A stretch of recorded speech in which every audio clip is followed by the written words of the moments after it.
Please like, subscribe and share করুন আপনাদের channel.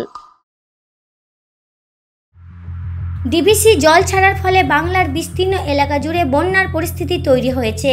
এই অবস্থায় বাদ যায়নি পূর্ব বর্ধমানের মঙ্গলকোট ব্লকের চানক গতিষ্ঠা অঞ্চল সহ বিভিন্ন অঞ্চলে ব্যাপক ক্ষতির সম্মুখীন গ্রামবাসীরা।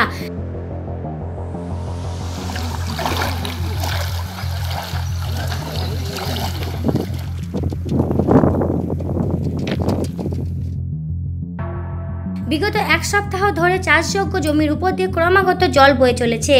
এলাকায় ক্ষতির সম্মুখীন কৃষকরা। গতিষ্ঠা, রাধানগর, পিলসোহা, সুখপুকুর, নপাড়া সহ বিভিন্ন এলাকার পরিস্থিতি দেখতে হাজির হলেন গতিষ্ঠা গ্রাম পঞ্চায়েতের প্রধান চাইনা মেটে, সমাজসেবী অভয় ঘটক ও সেন্টু মল্লিক।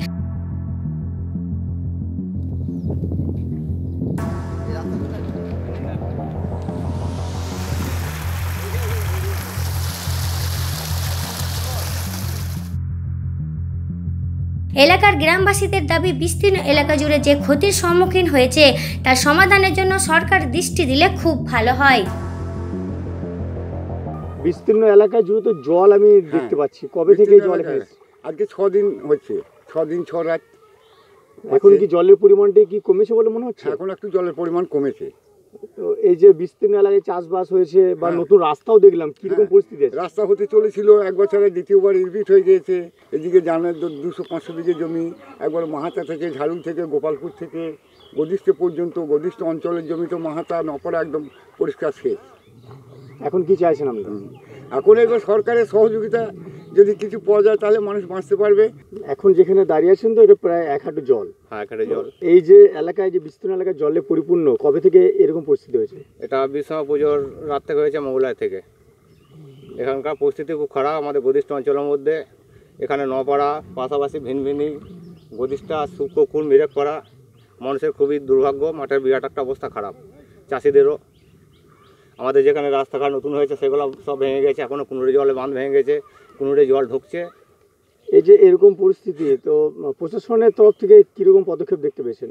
না, এই মুহূর্তে এখন কিছু দেখতে পাইনি আমরা। কি চাইছেন আপনারা? হ্যাঁ, কি চাইছেন? আমরা চাইছি মানুষের ক্ষতিপূরণ হয়েছে, ক্ষতিপূরণ পাক মানুষ। এমন কোনো কিছু মানুষের বাড়িতে জলও ঢুকে গেছে। গ্রাম পঞ্চায়েতের প্রধান চাইনা মেটে জানান, সমগ্র পরিস্থিতি বিডিও এবং বিধায়ক সাহেব অবগত আছেন। মুখ্যমন্ত্রীর নির্দেশ মতো আগামী দিন পরিস্থিতি স্বাভাবিক করার জন্য সর্বপ্রচেষ্টা করা হবে। আপনি এখন যে এলাকা পরিদর্শন করতে এসেছেন তার বিস্তীর্ণ এলাকা তো দেখছি জলের তলায়। অনেক মানুষ তারা অভিযোগ করছে আজ 6 দিন ধরে তাদের এই পরিস্থিতি। তো প্রশাসনিকভাবে আপনাদের পদক্ষেপ কী নেবেন আগামী সময়? আমার এলাকার এই কয়েকদিন ধরেই জলের তলায়, বেশিরভাগ অংশটাই জলের তলায় আছে।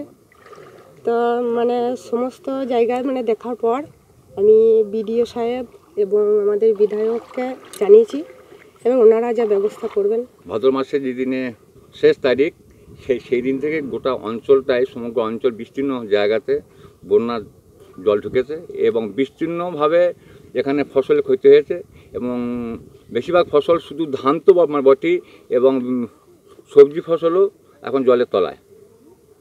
আমরা এই বিষয়টা আমাদের বিডিও সাহেবকে জানিয়েছি। আমাদের সম্মানীয় বিধায়ক সাহেব তিনিও বিষয়টি অবগত আছেন এবং তিনি সেই বন্যার দিন থেকেই আমাদের বিভিন্নভাবে উপদেশ দিচ্ছেন যে কীভাবে মানুষের পাশে থাকতে হবে। আমরা সেই মোতাবেক আমরা প্রতিটি গ্রাম আমরা ঘুরছি এবং দেখি মানুষের পাশে আমরা থাকি।